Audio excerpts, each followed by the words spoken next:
اس کے بعد میں جناب پروفیسر رفیق بٹی صاحب سے گزارش کروں گا کہ وہ اپنے خیالات کا اظہار کریں۔ پروفیسر رفیق بٹی صاحب شاعری میں وطن کی محبت، سیاست میں وطن کی محبت، علم و ادب، تحقیق میں اپنا آسانی نہیں رکھتے، ہر موضوع پہ اپنا واضح نقطہ نظر پیش کرتے ہیں، اپنے علم دوستی کی وجہ سے وسیع القاب رکھتے ہیں۔ مختلف ممالک میں ان کے اہم خیال ان کے لاتعداد شاگرد اور فالورز ہیں۔ میں پروفیسر صاحب کا شکریہ ادا کرتا ہوں کہ آج انہوں نے ہمیں ٹائم دیا، اور پروفیسر صاحب اپنے خیالات کا اظہار کریں۔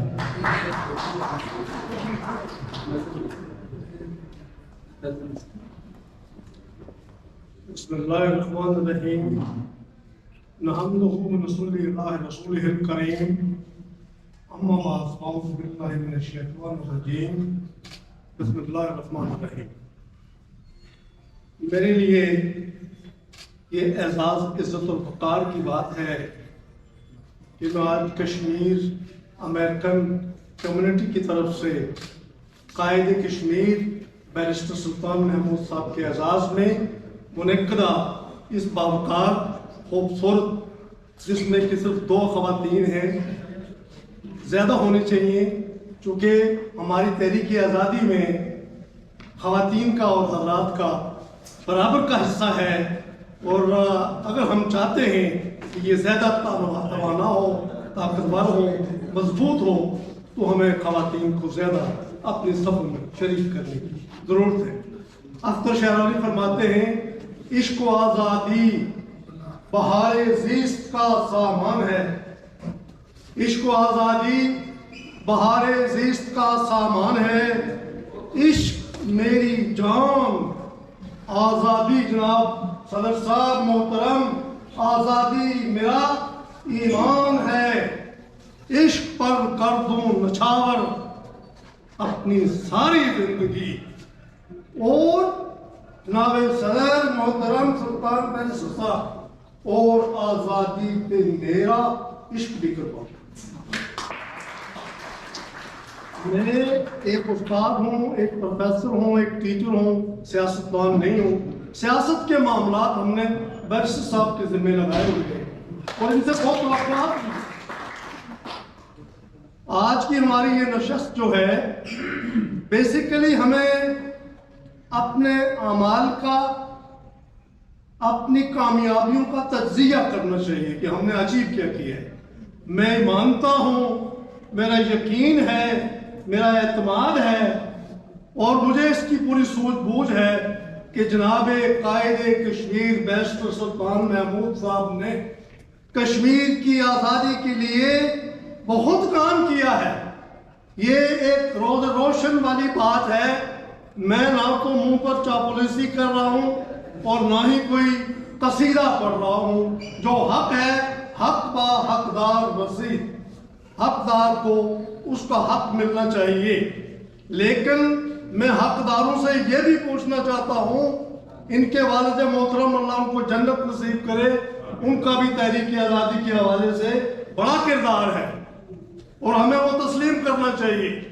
جب تک ہم اپنے بزرگوں کی قربانیوں کو، اپنے شہداء کی قربانیوں کو، اور اپنے اس پار مقبوضہ بھارتی کشمیر کو ہم کہتے ہیں، شاید ہم پوری طرح ہم بھی تو آزاد نہیں ہیں، لیکن چلے میں اس بات پہ گفتگو نہیں کروں گا کہ ہمیں اپنے بزرگوں کے ایثار قربانیوں اور محنتوں کو بھی ان موقعوں پر یاد کرنے کی ضرورت ہے۔